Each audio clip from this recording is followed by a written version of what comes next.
So the current administration has been really harsh with these immigration raids, as well as the Department of Homeland Security memos, and I believe that these two are just tactics for people, especially in the undocumented community, to feel fear and to feel unwanted, and will probably lead to a lot of people to self-deport.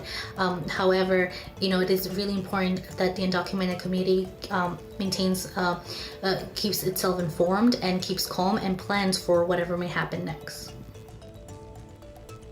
Keep calm. Some advice from one community member, even though the Trump administration's new immigration enforcement guidelines in the United States have left many undocumented families on high alert. But enforcement officials were already arresting and detaining people before the plan was even released. Today, in part 2 of our discussion, we look at how immigrant communities are responding. The U.S. Immigration and Customs Enforcement is the second largest criminal investigative agency in the country. Their stated mission is to protect America from cross-border crime and illegal immigration that threatens national security and public safety. But ICE are best known for their enforcement and removal operations, basically raids and checkpoints across the country that target undocumented immigrants with the aim of deporting them. And because they're a federal agency, they can operate anywhere in the U.S., including sanctuary cities and states.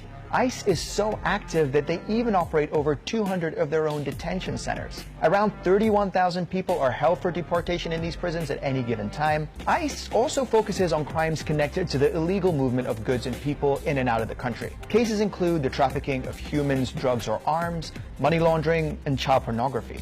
And while it might seem like you've just started hearing news about ICE recently, they've been doing this all along. Under President Obama, the U.S. deported more immigrants than ever before, but new powers given to the agency by President Trump give them broader reach. Earlier this month, immigration officials reported the arrest of 680 undocumented immigrants in a 5-day nationwide enforcement operation. The Department of Homeland Security, or DHS, said approximately 75% of the people arrested were, quote, criminal aliens, unquote. Immigration advocates have been speaking out and providing resources to those who have been or might be impacted. So to help us talk about this, we have Avide Musavian. She is a policy attorney at the National Immigration Law Center in Washington, D.C. Jessica Vaughan, Director of Policy Studies at the Center for Immigration Studies. She's coming to us from the U.S. state of Massachusetts. And Cesar Vargas, he is co-director of the Dream Action Coalition and is also New York's very first undocumented attorney. And before we get started, we reached out to the Department of Homeland Security and also Immigration and Customs Enforcement. We didn't hear back from the DHS, and ICE declined to participate in this discussion. But what they did do was actually send us a comment, a statement. Cesar, I want to read this statement to you. It's on my laptop here, not all of it, but this is how ICE say they are conducting business. All enforcement activities are conducted with the same level of professionalism and respect that ICE officers exhibit every day.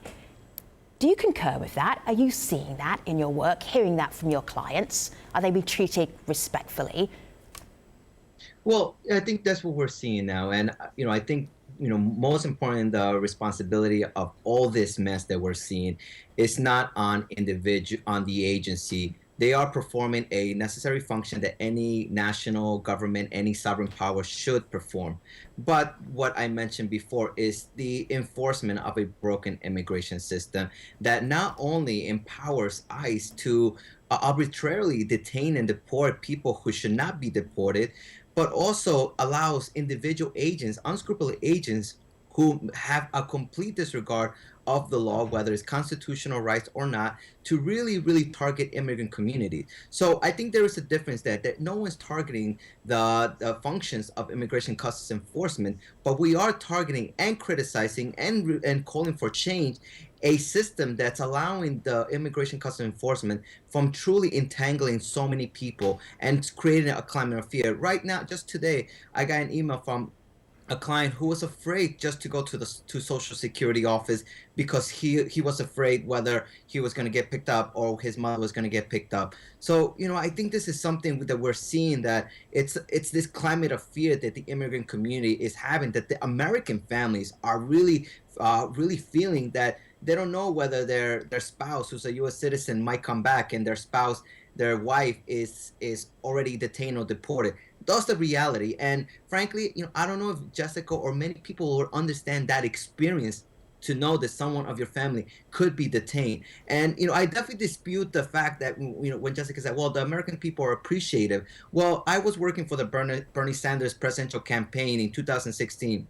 And I traveled to almost 41 states, and majority of them, Republicans, Democrats, were saying, you know what, I don't care what Trump really says about immigration. He's not going to do it anyway. What I really care about was the economy. And that's really what people were concerned. There was obviously two parties that didn't address the issue, and they voted for someone they thought that would resolve the economic issue, not necessarily an immigration issue. For our audience that's tuned into our conversation today, you're referencing a point that Jessica brought up in part one of our discussion, which our viewers can see at stream.aljazeera.com.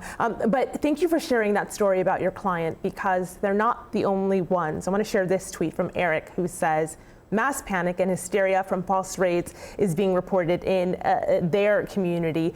So this is what ICE has to say about that. They tweeted, reports of ICE checkpoints, indiscriminate raids, and sweeps in cities such as San Francisco and Atlanta are false, they're dangerous, and they're irresponsible. Nevertheless, we're seeing tweets like this from Angie. So much fear. Folks don't even want to leave their homes. Abide, what are you hearing from clients that speaks to why people don't even want to go outside? Yeah, we've certainly heard reports of parents afraid to send their kids to school, pregnant mothers afraid to get nutrition assistance or to take young infants to get necessary vaccinations.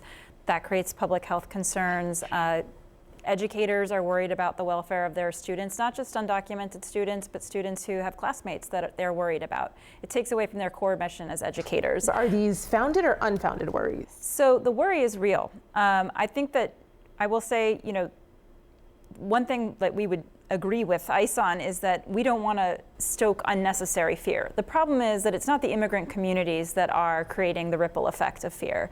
It is the administration. When they go around saying we're getting the bad guys, and they use broad terms that are completely not reflected in the language of the memo of who they're actually targeting. You heard bad hombres, which was a phrase that now President Trump has used before to talk about undocumented immigrants. What was your response to that? I think he's numerous times throughout his campaign, throughout this administration, emboldened people to use phrases that dehumanize people based on their nationality or religion. I think it's reckless. I think it's leading by fear, which isn't a leadership quality that most Americans want. I think that this is a time to really show leadership in the form of, if you actually care about these communities and you see that there's panic, say something. Say something when you see that there's a rise in anti-Semitic crimes or a rise in hate crimes. Say something to quell those fears. It's not just immigrant communities, it's across the board. It's a transgender community, it's Black communities. This is not going to bring our country together, and it's destabilizing daily life. It destabilizes the people's ability to go to work, to contribute, to really flourish in our communities. And I think, it's very, very difficult and resource intensive to try to verify in real time the different incidents that are reported. And I will say, as an immigrant rights advocate and as an attorney, I feel absolutely that we should be very accurate in the information that we give. And so what we do to try to counter the fear is to say we can't necessarily get a verification of every single report, but what we can do is to train you, what are your rights? I think something that's been forgotten in this conversation is ICE, that it's quote unquote normal enforcement of immigration laws. It is not normal to violate the Constitution with permission. All right, so here we go. Statement from Secretary Kelly on recent ICE enforcement actions. ICE conducts these kind of targeted enforcement operations regularly and has for many years. Why do you say this is not normal? So, as I had mentioned in a prior conversation, certainly there was ICE enforcement activity under previous administrations. But this rollout, this is a blueprint for mass deportation because it's tripling the number of ICE personnel. It's increasing by 5,000 the number of Customs and Border Protection officers. It is permitting expansion of a program that allows local and state police to act as ICE agents. So it's essentially creating this mushrooming effect of ICE being potentially anywhere in the community. And just recently, there's law enforcement, of course, across the country that say we don't want to be in the business of helping ICE violate the Constitution by holding people longer than we need to. just this week out in Suffolk County, Long Island, there's a law enforcement leader saying the core key element to what my job is to have people feel like they can come to me to report crimes, to say that they were the witness or a victim to a crime. Okay, let me just bring Jessica into the conversation. Jessica, let me show you this. This is all over the internet. If you look at hashtag ICE raids, you'll see things like this. What to do if ICE agents show up at your door. I have seen this in English, I've seen this in Spanish, I've also seen reports on don't get on the number 6 train if you're in New York, they're doing checks. One of the things that Caesar said earlier was, I'm not sure that Jessica can even understand what it must be like to live with this fear. Can you? You know, what I'm concerned about, obviously my two co-panelists are very concerned about the clients that they represent and people that they know in the community. I'm also concerned about the people I know in the community who are disadvantaged terribly by our failure to control illegal immigration. People who lose out on job opportunities because employers are allowed to get away with hiring illegal workers. And as a result, their wages are depressed. Sometimes these illegal workers suffer exploitation and other horrific conditions that they shouldn't be allowed to get away with imposing on these workers. I'm concerned about people who have lost family members because criminal aliens who've been allowed to stay here and instead of being sent back to their home country. I've sat down with mothers and fathers whose children were killed by drunk drivers who were illegal aliens, or people who had been deported multiple times before and who came back here illegally. Those are families that are permanently separated by our government's failure to enforce immigration laws. And while I understand that that's a very tiny fraction of the population of people who are here illegally, the fact is that when we don't enforce our immigration laws, it does enable those people to stay here in the country and cause harm. And this is very real. There are people who have seen their jobs go to people who are not authorized to be in the country, people who have lost family members. And, I personally do not think it's fair to the 4 million people around the world who are being sponsored by a family member or by an employer, who are waiting their turn and who have paid quite a lot of money for their application to come here through our legal immigration process, which is one of the most generous in the world. I don't think our immigration system is broken. We admit more than 1 million legal immigrants every year. We bring in 600 to 700,000 guest workers legally each year. Hundreds of thousands of foreign students and visitors who come here. We have a very generous immigration system. And the problem is that if we are to have a legal immigration system, then we need to enforce the rules. And my co-panelists are giving people the impression that what the president is doing is creating some kind of new law and giving new authority and new power to our immigration agencies. He's not. Those powers already exist in the current immigration laws that we have, which have been badly neglected for too many years. So Jessica, there is someone here online who would agree with you, I believe. This is Jag, who says immigrants would be a great help if they respect the law of the country. It's a tweet there from Jag. But I want to shift just a little bit because there's someone who would disagree with him. Cesar, we got this tweet from Mauricio who says breaking up powerless families prevents undocumented immigrants from reporting crimes in their communities. Do you think that's actually, is that accurate, and why would that be? Well, yeah, and it goes to dispute the point that Jessica is mentioning before. It's absolutely unfair that people who are in their home countries waiting 10, 15 years to reunite with their families. But it's also unfair for people to risk everything, just like my mother, to give my family a better life because of a broken immigration system. So it's easy to pit immigrants against each other. It's easy to scapegoat, as Jessica said, illegal aliens, as the term is very loaded with a negative connotation. It dehumanizes someone. But it's about, for me, it's not about blaming Jessica for the work that she does. It's not about blaming an immigrant for something that he or she did. It's about blaming Congress. It's about blaming our Republican and Democratic leaders who have failed to reform our immigration system that truly reflects a system that's going to keep families together, because it is unfair that someone has to wait 10 years. He or she should come here to be reunited with their families, contribute to the economy, or someone who doesn't have money, like my mother, who was a widow, to come to the U.S. in a way that she didn't want to risk her life or the children or the lives of her children to come here to break the law. It was out of survival. And I think this is where we are really bringing about that it's not about blaming immigrants. And of course, I sympathize to the families that Jessica mentioned about people, families who were victims of crime. Absolutely. And there's no dispute about that. But we are disputing that when immigration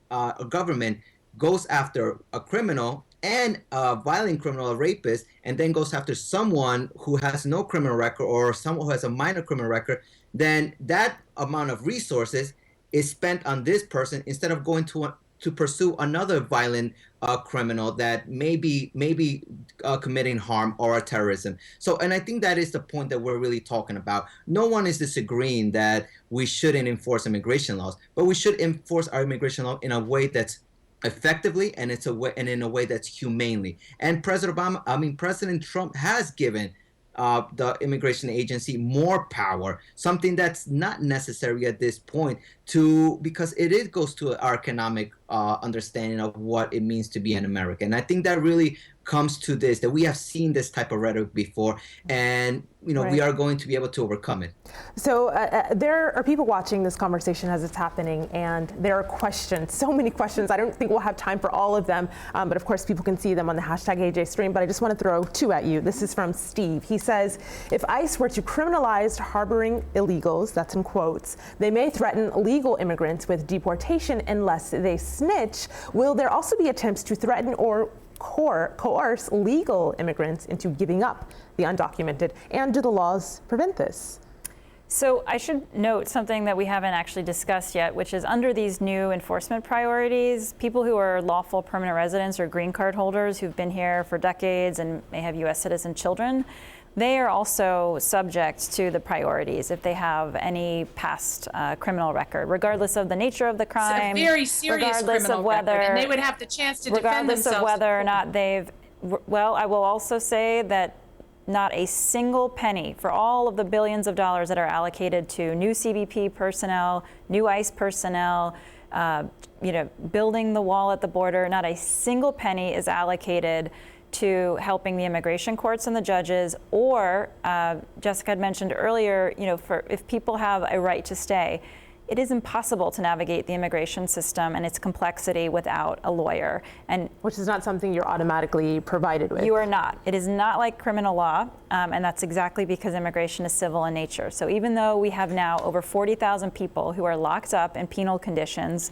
criminal-like conditions, they don't get the right to a lawyer. So some people, simply by virtue of not being able to afford a lawyer, are going to face deportation and the consequences of that. And that's despite the fact that in places like New York, New Jersey, we have seen when localities have invested in those programs and said, rather than pay all this money to jail immigrants, who it's the private prison industry that's profiting from that, why don't we spend a couple $1,000s to make sure someone has a competent attorney and can help them navigate it? A survey from 5 years ago showed that over 90% of immigration judges in the country said, if people just had access to counsel, if they had a lawyer with them, my job would be far more efficient and far easier. Jessica, let me share a page from your organization, Center for Immigration Studies.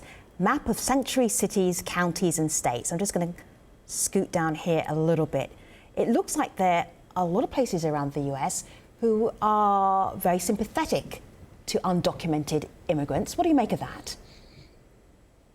Yes, there are about 300 jurisdictions in the United States where local authorities have a policy or an ordinance that requires local law enforcement agencies to refuse to cooperate with federal immigration authorities. These policies are political in nature and usually enacted because the local leaders are trying to curry favor with particular groups in the community. But the result is that when ICE is not able to get custody of a criminal alien who is being held for state or local crimes, that criminal alien is released back to the community, and a very high percentage of them will reoffend. And that's a problem for public safety in the community, and it doesn't enhance the trust of immigrants in the community. It just causes more crime. This is only about 10% of law enforcement agencies in the country. 90% of police and sheriffs in the United States are very happy to cooperate with ICE when it is trying to get custody of someone who's been involved in crime in the community. Those so are Jessica, when you hear the about top priorities when you hear for about a deportation. city, but when these criminal aliens are released, that's when ICE has to go to the streets in the kind of operations that my colleagues on the panel are now objecting to. Caesar, how would you sum up the atmosphere in the US right now for undocumented immigrants? How would you describe it? Well, we saw that there, when disputing the fact that people are, the American people are appreciative of Trump enforcing immigration laws, we have had an enforcement of immigration laws even before President Donald Trump. And, there is still a major, after the election, exit polls show that 70% of Americans oppose a deportation force and support a path to citizenship for immigration.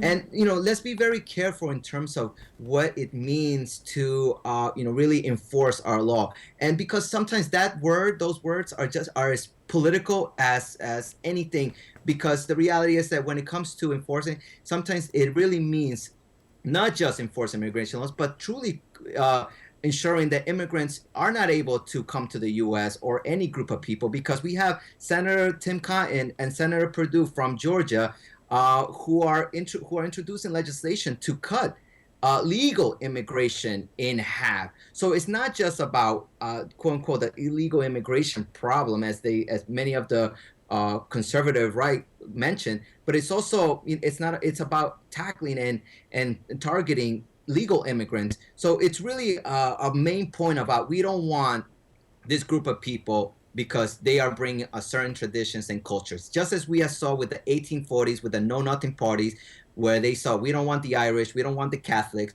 Well, you know what? Now is we don't want the Mexicans, we don't want the Muslims. So, I think we have historical precedent where enforcing the law is just simply a code word to we don't want the other people to come to our country. And Caesar, there are people online who say the reason for that is a lot of it is based on unfounded notions of who immigrants are. This is Caroline, and she says, myth, number of undocumented immigrants in the U.S. is increasing.